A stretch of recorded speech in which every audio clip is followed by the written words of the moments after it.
Assalamualaikum warahmatullahi wabarakatuh. Izin memperkenalkan diri, nama saya Ram Maulana dengan NPM 22556610002. Di sini saya akan membahas tentang artificial intelligence atau kecerdasan buatan. Di bagian pertama, mengenal AI. Kita mungkin pernah melihat seperti contoh di gambar ini ada mobil Tesla, ada Google Maps, ada game, kemudian ada face recognition pada HP saat kita ingin membuka HP, kemudian ada voice recognition untuk kita bisa untuk perangkat itu bisa mengenali suara kita. Kemudian mungkin kita di sini pernah bermain filter di IG, di mana kita itu bisa mengubah tampilan kita seperti memiliki topeng, seperti di sini ada dia menggunakan topeng Batman. Nah, kemudian ada lagi seperti di LT atau tilang elektronik, itu dia dapat mengetahui itu ini melanggar atau tidak. Nah, jadi sebenarnya apa sih AI itu? AI itu merupakan cabang ilmu komputer yang dapat meniru perilaku manusia dalam bersikap, seperti dapat mengambil keputusan, kemudian dapat berpikir secara rasional, dapat bertindak secara rasional. Nah, seperti itu. Kemudian untuk artificial intelligence sendiri itu dia memiliki 4 teknik, yaitu ada teknik searching, ada teknik reasoning, ada teknik planning, dan ada teknik learning. Pertama, teknik searching. Teknik searching itu merupakan pencarian. Jadi biasanya teknik searching ini akan diterapkan pada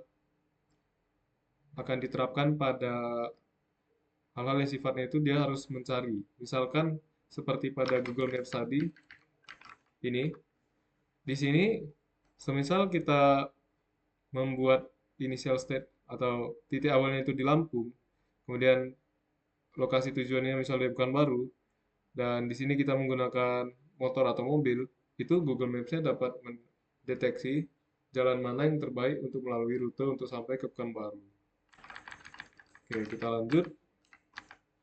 Untuk reasoning, reasoning itu kemampuan untuk menalar. Kemampuan untuk menalar ini misalnya kayak pada mesin cuci, itu dia dapat mengetahui apakah kain ini sudah bersih atau belum. Dia dapat mengira-ngira atau menalar. Kemudian ada planning. Planning itu perencanaan, contohnya itu seperti saat kita menggunakan lift.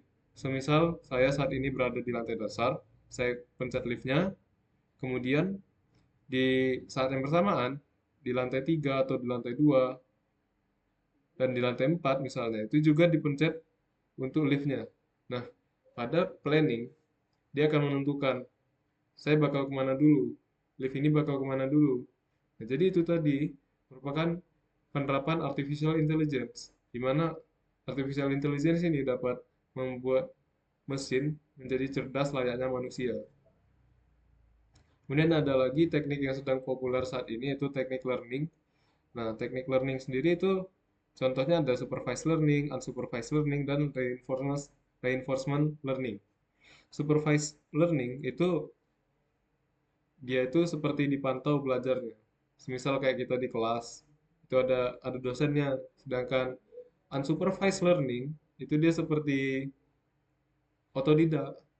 Kemudian ada reinforcement learning itu kemampuan beradaptasi, belajar adaptasi. Misal kayak sedang menyetir mobil, jika melihat tikungan seperti ini bagaimana beloknya? Jika melihat jalanan seperti ini, itu bagaimana cara kita menyetirnya?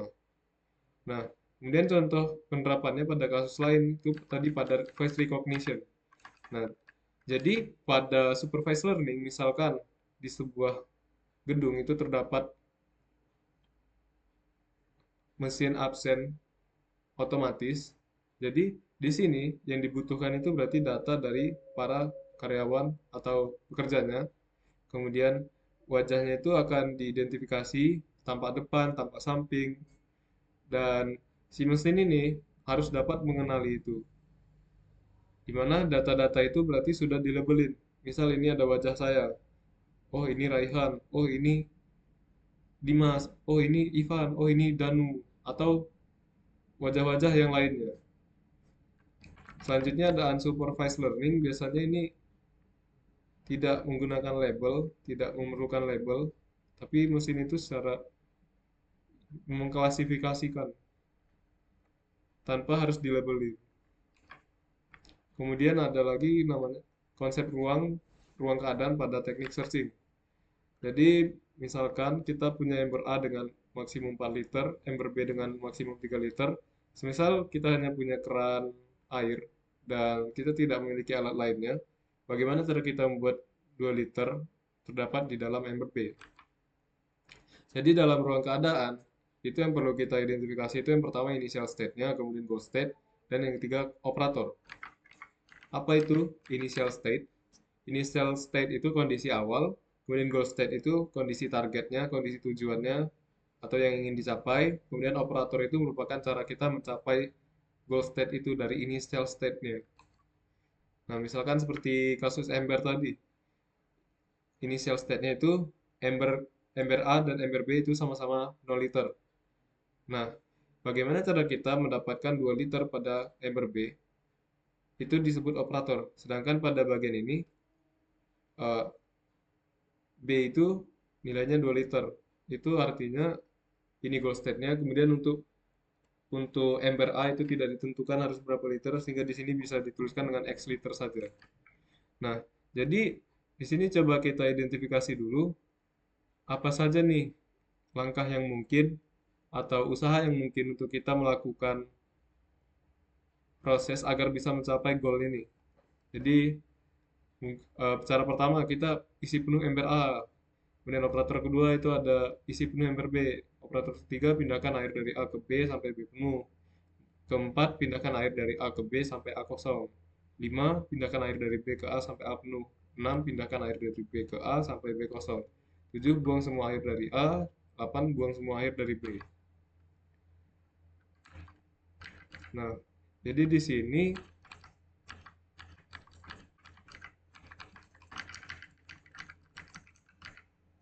itu kita dapat melihat dari operator ini. Pertama, coba kita isi penuh dulu ember B. Ember B sekarang posisinya adalah 2 liter. Kemudian pindahkan air dari B ke A sampai B kosong. Jadi di sini sekarang di ember A itu terdapat 2 liter air. Kemudian isi penuh lagi ember B 2 liter. Kemudian pindahkan air dari B ke A sampai A penuh. Sehingga nanti di B itu tersisa 2 liter. Oh iya, jadi di awalnya itu B-nya itu maksimumnya 3 liter. Sehingga nanti ketika kita memindahkan yang terakhir tadi, itu di bagian A-nya kan sudah 3 liter. Kita pindahkan dari B ke A, jadinya 1 liter dari si B pindah ke A itu menjadi si A-nya jadi 4 liter dan si B-nya jadi 2 liter dan kita telah mencapai goal state. Selanjutnya ada teknik blind search. Misal blind search ini, semisal kita tersesat dalam hutan, kita nggak tahu nih bagaimana cara kita bisa mencapai ke pemukiman atau bagaimana cara kita mencapai jalan yang besar. Analoginya seperti itu. Nah, jadi teknik blind search sendiri itu ada BFS, DFS, dan UCS. Jadi untuk bagian yang perlu kita pahami dulu itu adalah struktur pohon atau tree. Jadi di sini sudah terlihat di sini ada level 0 atau level akarnya, root, kemudian level 1, level 2, dan di bagian ujung-ujung ini disebut dengan leaf atau daunnya. Jadi coba bayangin sebuah pohon, namun ini dibalik. Pohonnya seperti dibalik. Dia ini contoh pertamanya.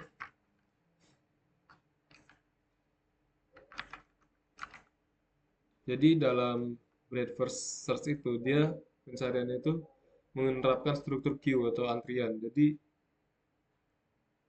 first in, first out. Jadi A, kemudian B, kemudian dari B dia ke C dulu, kemudian dari C, D, kemudian dari B ini buka cabang lagi ke E, kemudian dari C yang di bagian kanan itu buka cabang ke F, C ini buka ke G, dan seterusnya sampai nanti di bagian ini terdapat goal state-nya. Dan dalam contoh ini goal state-nya itu si S. Jadi ketika sudah mencapai goal state ini berarti sudah cukup. Contohnya ini tadi dalam ember air. Jadi ketika diterapkan operator 1, itu air di ember A 40 dan di ember B 303.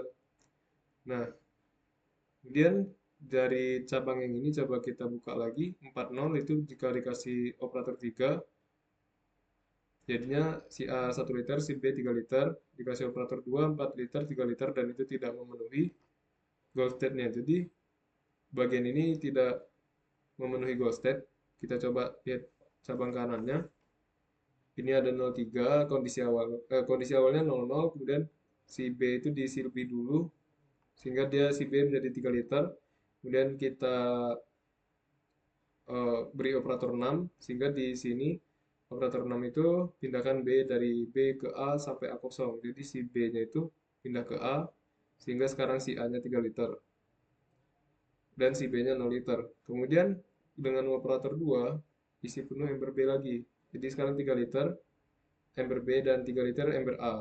Kemudian diberi operator 5 itu jadinya eh, karena tadi maksimal di ember A itu hanya 4 liter dan maksimal di ember B 3 liter, ketika si B dipindahkan ke A berarti 1 liter berkurang dari ember B sehingga tersisa 4 liter di ember A dan 2 liter di ember B. Sehingga ini telah mencapai goal state dan di sini kita sudah berakhir di daun ini.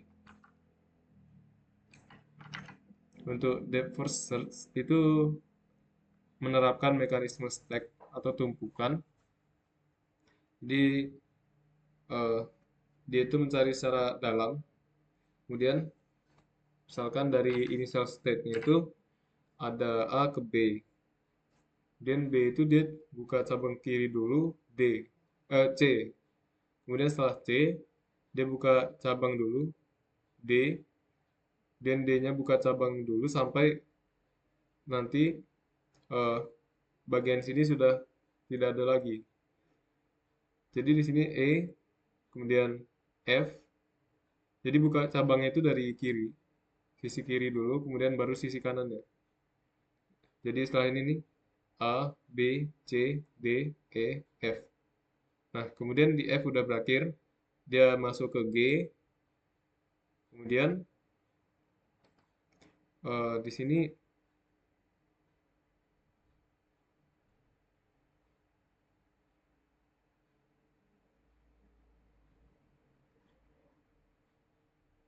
kemudian J, kemudian K, dan K ini buka kiri dulu, L, M, kemudian sudah habis N, kemudian karena di sini sudah habis kita naik satu tingkat O, P. Nah, untuk kasus ember tadi eh, dia menerapkan ini mulai dari operator 1 jadi dari kondisi 00 jadi 40, kemudian diterapkan operator 2 isi penuh ember B itu jadi 4,3. Posisi kiri ini ember A, posisi kanan itu ember B. Kemudian operator 7 03 itu berarti ember B-nya 3 liter. Kemudian operator 6 3 dari B pindah ke A berarti A-nya 3 liter dan B-nya 0. Kemudian operator 2 ini 3 liter untuk A dan 3 liter untuk B dan operator 5. Pindahkan air dari B ke A sampai A penuh. Sehingga di situ nanti mencapai goal state juga dari menggunakan deep first search. Lalu apa bedanya dengan BFS? Jika kita lihat ini, langkah-langkah pada BFS ini lebih efisien dibanding dengan DFS. Akan tetapi dalam penerapannya, DFS ini membutuhkan memori yang lebih sedikit karena dia mencarinya tidak secara keseluruhan. Berbeda dengan BFS yang mencarinya itu secara keseluruhan. Jadi kita akan bahas perbandingannya nanti. Kita lanjut. Nah ini. Nah jadi di bagian BFS itu kita akan mendapatkan solusi yang lengkap. Kayak tiap cabangnya itu detail. Kemudian juga optimal. Nah sedangkan pada DFS itu langkah yang kita dapetin itu nggak tepat sebab dia fokusnya kan hanya mencari initial state ke goal state-nya saja. Nah sehingga karena DFS ini singkat, dia itu membutuhkan lebih sedikit memori untuk diproses, sedangkan untuk BFS itu membutuhkan lebih banyak memori. Memori di sini maksudnya untuk pemrosesan.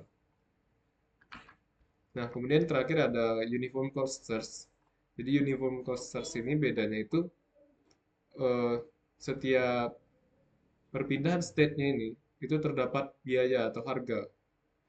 Semisal dalam kasus Google Map tadi, itu kan misalkan kita terdapat dua jalan, dua jalur. Nah, itu pasti ada jaraknya. Misal jika kita melalui kanan ini, itu menjadi 10 kilo, sedangkan kita lewat kiri, itu menjadi 15 kilo. Nah, rute terbaik tentu saja kita mencari yang cost-nya rendah atau nilainya rendah. Nah, itulah kunci pada uniform cost search. Kemudian kita lanjut ke jaringan syaraf tiruan. Apa sih jaringan syaraf tiruan itu? Jaringan syaraf tiruan atau neural network itu merupakan cara untuk AI dapat meniru cara kerja syaraf manusia dengan mempelajari neuron yang ada di dalam otak manusia dan menerapkannya dengan model matematis. Nah, di sini misalkan kita mempunyai input, kemudian ada biasnya dan fungsi aktivasinya. Jadi, inputnya itu mulai dari X1, X2, X3, dan seterusnya tergantung dengan JST yang akan diterapkan. Kemudian di sini ada bobotnya. Jadi, input itu dikali bobot, dan setelah dijumlahkan itu nanti akan diberikan fungsi aktivasi. Fungsi aktivasi ini untuk memperbaikinya. Kemudian di sini contoh lainnya itu ada berapa ini? 1, 2, 3, 4, 5. Di sini ada 5 neuron. Input layernya ada 5 neuron, kemudian hidden layernya ada 3 neuron, dan output layernya ada 1. Jadi pada ini, setiap input layer itu, dia terhubung ke setiap hidden layer. Bisa dilihat dari panah-panah ini. Di bagian ini terhubung semua, atau fully connected. Kemudian di sini ada backpropagation. Backpropagation itu merupakan update bobot dengan bias tertentu. Misalkan kita lagi ngetrain data, sementara itu data itu hasilnya masih belum sesuai dengan yang kita inginkan atau errornya masih sangat jauh. Nah, jadi metode backpropagation dapat dimanfaatkan untuk bisa memperbaiki data tersebut. Misalkan target kita itu adalah 2, sedangkan pada hasilnya itu belum 2, itu kita mencoba memproses ulang. Jadi biasnya diperbarui, bobotnya diperbarui, dan dikalkulasi ulang oleh layer-layer yang ada sampai nanti mencapai output yang diinginkan. Atau kalaupun tidak mencapai persis, itu errornya sudah sangat minim. Seperti itu. Mungkin sekian video kali ini. Terima kasih. Wassalamualaikum warahmatullahi wabarakatuh.